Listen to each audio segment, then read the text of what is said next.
welcome to the 2025 Week 9 Long Beach Track Guide. If you guys like this video, make sure to give the video a thumbs up and subscribe and stay up to date for more content.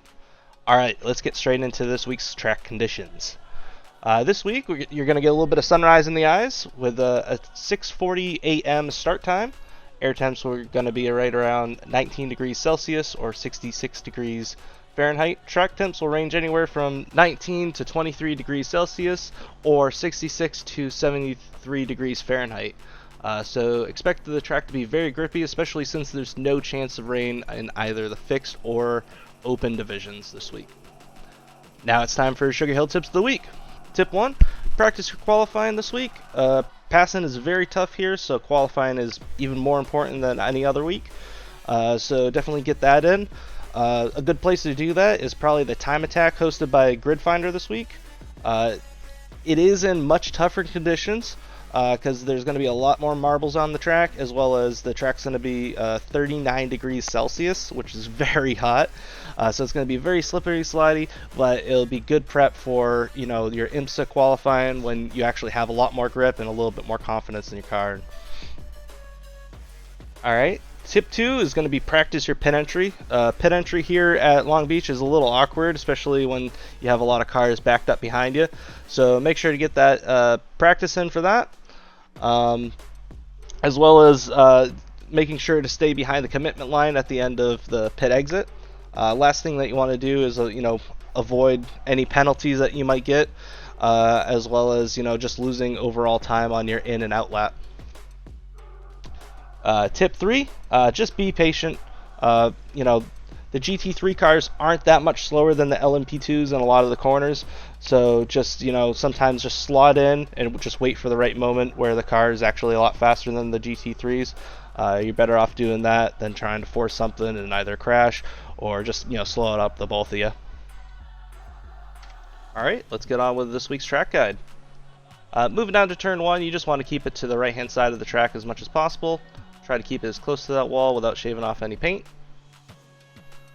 I'm going to be bouncing back and forth between the cockpit view and the outside chase cam.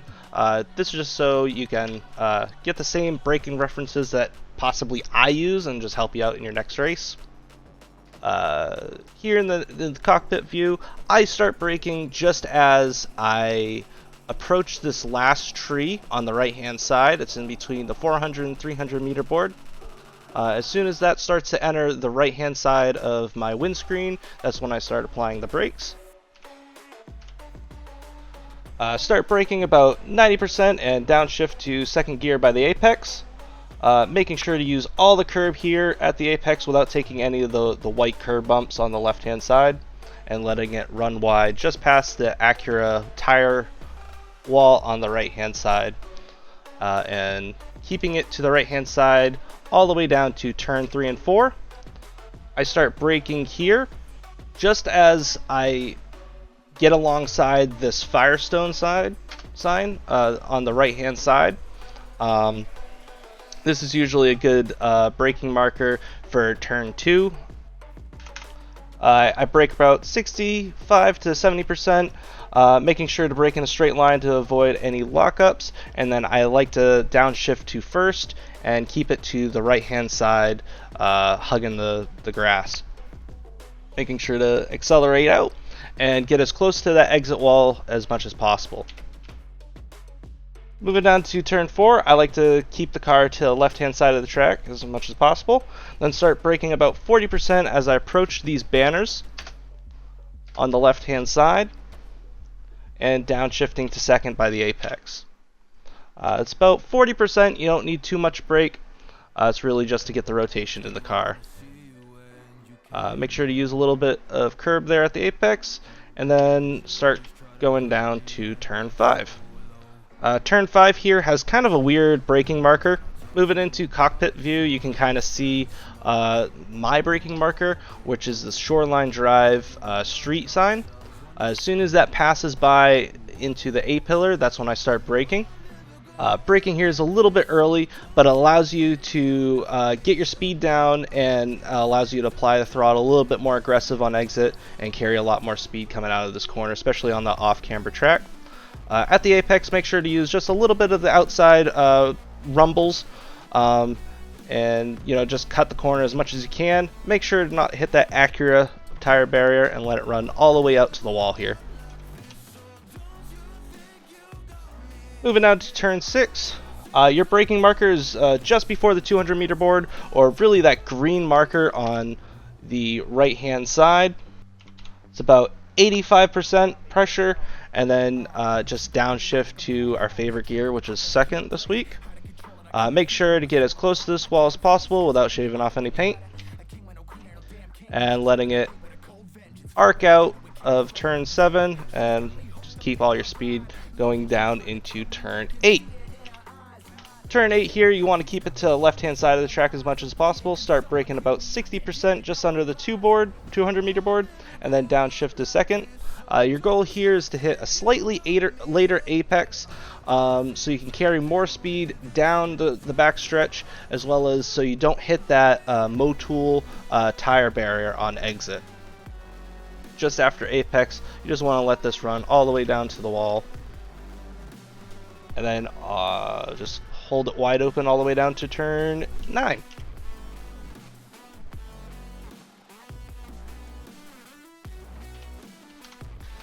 Turn 9, you want to start braking just after the 400 meter board.